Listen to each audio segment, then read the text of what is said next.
Hola a todos, ¿qué tal? Bienvenidos. Hoy vamos a hablar de los ángulos interiores de los triángulos. Ya sabemos que según cómo son esos ángulos tienen distintos nombres, pero ahora vamos a ver qué pasa cuando sumo los tres ángulos, ¿sí?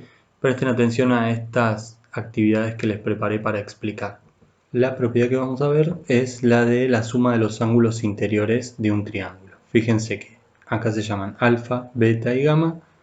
Alfa vale 50 grados, beta 90 y gamma 40. Si yo sumo todo esto me da 180. Ahora, ¿qué pasa si lo deformo el triángulo y armo otro? Por ejemplo, este de acá. Cambia la medida de los ángulos, ¿sí? La medida de los ángulos cambian, pero la suma sigue siendo 180 grados. Y esta es la propiedad que indica que la suma de los ángulos interiores de cualquier triángulo siempre es igual a 180 grados. ¿Sí? No importa la forma que yo le dé a este triángulo, siempre la suma de sus ángulos interiores va a ser igual a 180 grados. Fíjense, el primer ejercicio me piden hallar el valor del ángulo beta de cada uno de estos triángulos. Entonces, como yo sé que la suma de los tres me tiene que dar 180, lo que puedo hacer en ambos casos es sumar estos dos ángulos y a 180 restarle ese resultado, o bien lo que puedo hacer es a 180 restarle uno de los ángulos y a ese resultado restarle el otro. De cualquiera de los dos caminos que elija, siempre voy a obtener el mismo resultado. Últimos ejemplos. Tenemos estos tres triángulos, ahora tienen unas marquitas, en este caso estos dos triángulos tienen marquitas. ¿Qué significan las marquitas? Si tienen dos marquitas, significa que estos dos lados son iguales y este es desigual, por lo tanto es isósceles. Lo mismo pasa con este triángulo. Este que tiene una rayita y este que tiene una rayita son iguales y este lado es desigual. Y en este caso aparentemente sería escaleno, pero igualmente no me hace falta esta aclaración porque ya tengo la medida de dos ángulos, igual que tenía antes. Este, que si bien no dice nada, sabemos que si hay un cuadradito es un ángulo recto, y después tenemos también esta medida. Por lo tanto, en este caso, fíjense que me piden el ángulo JHI. Siempre la letra del medio es el ángulo que me están pidiendo, o sea, me están pidiendo cuánto mide este.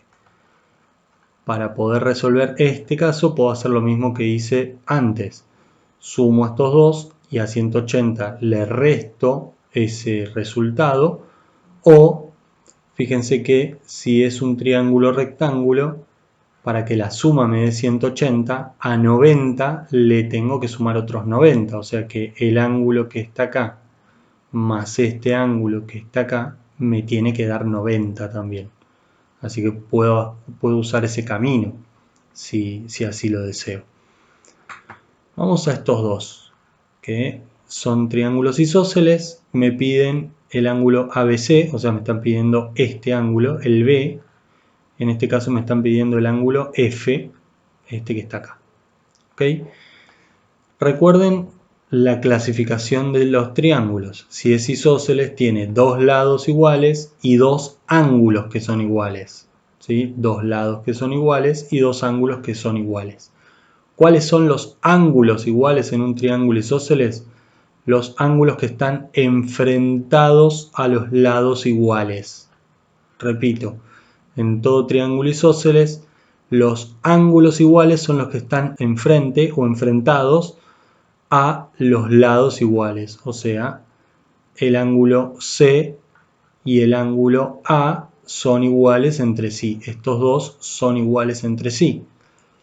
Por lo tanto, si yo sé cuánto mide este ángulo, sé cuánto mide este y vuelvo a tener un ejercicio similar al que mostramos antes. Tengo dos medidas, me falta la medida del tercero. Ya lo repetimos varias veces, una vez más sería sumo los dos que tengo acá y a 180, que es a lo que tengo que llegar, le resto ese resultado. En el caso de este triángulo donde tengo que averiguar f, ¿sí? Los ángulos que son iguales son los que están enfrentados a los lados que son iguales. Este lado y este lado son iguales, por lo tanto, este ángulo y este ángulo son iguales. Estos dos, el F y el D, tienen que ser iguales. Por lo tanto, si yo a 180 le saco este ángulo, lo que me quedaría es la suma del ángulo D más el ángulo F. Supongamos que después de hacer la resta me quedan 40 grados. ¿Significa que el ángulo F mide 40 y el ángulo D mide 40? No, porque si yo sumo 40 más 40 serían 80 más 130 y pico, ya sería 210 o un poquito más, con lo cual me estaría pasando de los 180. Entonces, cuando yo a 180 le resto el ángulo desigual en un triángulo isósceles, el resultado es la suma de los dos ángulos iguales. Eso lo tengo que repartir en estos dos ángulos de manera equitativa. O sea, no puede medir este 30 y este 10, porque dijimos que son iguales. ¿Cómo hago para repartir en dos partes iguales? Se divide por 2.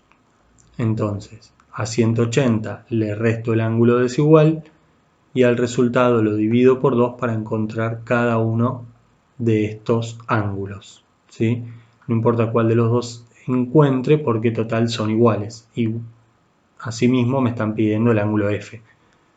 Por lo tanto puedo hacer ese procedimiento para poder llegar a la respuesta.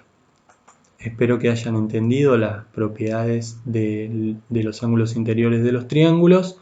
Y ahora es momento de practicar con los ejercicios porque ya lo sabes, si practicas te lo aprendes. Chao.